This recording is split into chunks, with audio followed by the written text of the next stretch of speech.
Do you ever get an idea for an illustration that you think is going to be really complicated and take a lot of planning and preparation, only to realize that you just needed to get started, and that the illustration isn't as complicated as you think? Yeah, I'm leading up to the fact that that is this illustration. I'm going to explore drawing a new world with some familiar characters. This was the rough sketch to just get me started. Prior to the sketch, I only did a quick drawing of one of the characters to understand what the character looked like, but doing that kind of preparation just psyched me out, so I decided to just use a reference photo so I could just get started with the illustration, but instead, I took a break to play video games. Hey, get back to work, slacker!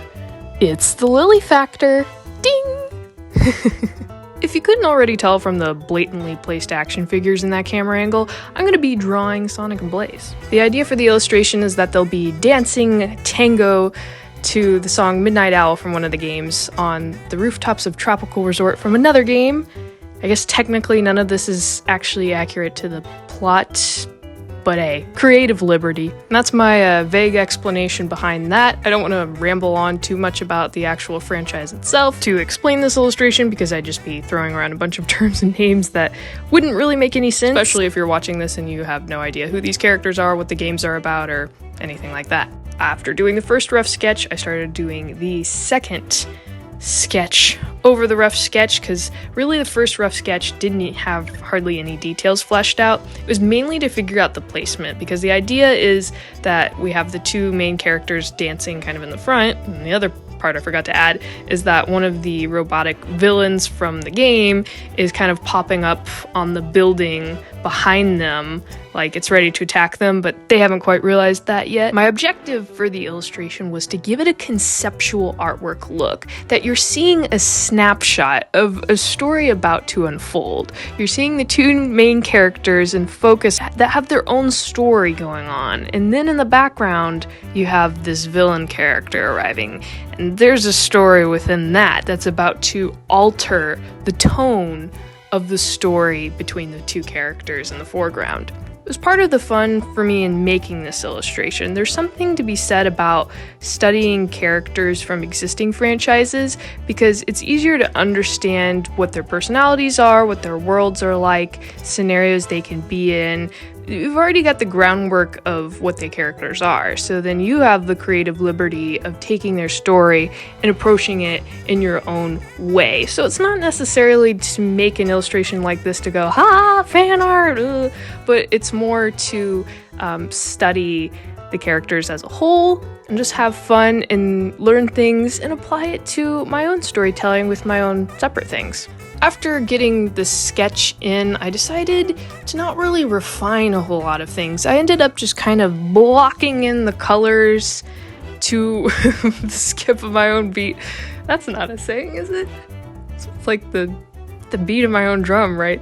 Skip of my own beat, I don't know what that is. Then in the actual background, added some background elements, including some of the buildings, and then of course the next door planet, since the environment they're in has no atmosphere, so you can just see outer space and the next door planet. So I wanted to make sure I got that in there.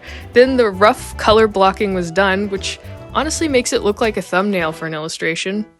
So yay, I guess. But then it became time to refine everything, and I decided to start with just continuing to make this not feel like a pressured, serious illustration, since that's what made me nervous about it the whole time. And instead I just took the pencil tool and I just started sketching colors on top, starting with some yellow rim lighting on everything, because I definitely wanted to keep this vibrant lighting theme going on, because the world I picked for them to be in has a lot of yellow, red, oranges, greens in there. It's a very bold and vivid environment, so I wanted that light to kind of cascade throughout the scene and onto the characters. And then I began refining other things, like the welcome words on the robot. To kind of explain that, it's basically the robot is this globe welcome sign that at first in the game seems like it's just a welcome sign, but then it kind of opens up and reveals to be a robot that attacks the main character.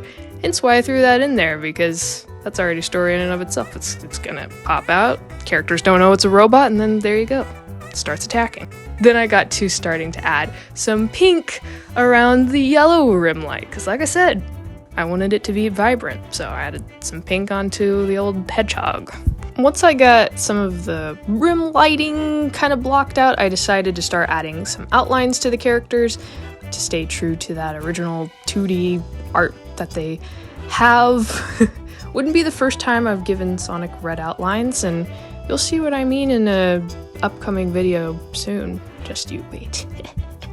And then I started using kind of like a light purple tone in between, kind of shade the tanner parts of his color scheme, then just continuing to outline. That's kind of the process that continues throughout this, is it's adding more lighting in, adding some outlines, refining some details, basically just trying to sharpen up the really roughly blocked colors I initially added, while still maintaining that more two-dimensional graphic pop art kind of look, but still being rendered more three-dimensional at the same time. I don't know, I'm pretty sure all of that was just one big contradiction. Fallacy at its finest. I also added some little red dots to his shoes around the purple shading I gave to his shoes, and I decided to continue that dot theme on Blaze's shoes later on. Did I say the characters' names? My goodness, I don't know if I established that. Yeah, we got Sonic on the left, Blaze on the right, and in the midground we've got Globotron, outlining some of the poofy furry sleeves on Blaze's coat, and refining the hands. I definitely changed the hands quite a few times for both characters. Clearly, just blocking out little blobs for fingers doesn't exactly work during the final product of an illustration, but I learned my lesson. You live and you learn. It's part of the creative process, the learning curve, all that good stuff. But yes, as you see, just more refining. The overall reason I did the coloring technique this way, of just kind of drawing colors back over everything, not having a refined sketch, even leaving some of those gold sketch lines in there, was because I was so nervous about starting this illustration and I thought it would be so complicated. I knew I just needed to beeline right into it and instead give myself total freedom to just play with how I drew this and just create with nothing but having fun in mind. Just total creative freedom, because I'd had this illustration in my mind for a while. I wanted to create it, and I was never going to get started if I didn't just sit down and start, as obvious as it sounds. Around the part where I started to shade and add lighting to the Globotron for both his big robot hands and himself in general, this is definitely where I get more picky about how I shade it. I wanted there to be a lot of reflections, some different colors kind of coming in there, even kind of a reflection of Blaze's colors in the Globotron's hands, you know, to kind of symbolize how close the hand is to her, the intensity of he just plopped his giant hands right next to these two characters, and oh dear, that's kind of threatening. So yeah, definitely focused a lot on that, and then started refining things, adding in those little robotic gears to, you know, make it look more like a robot.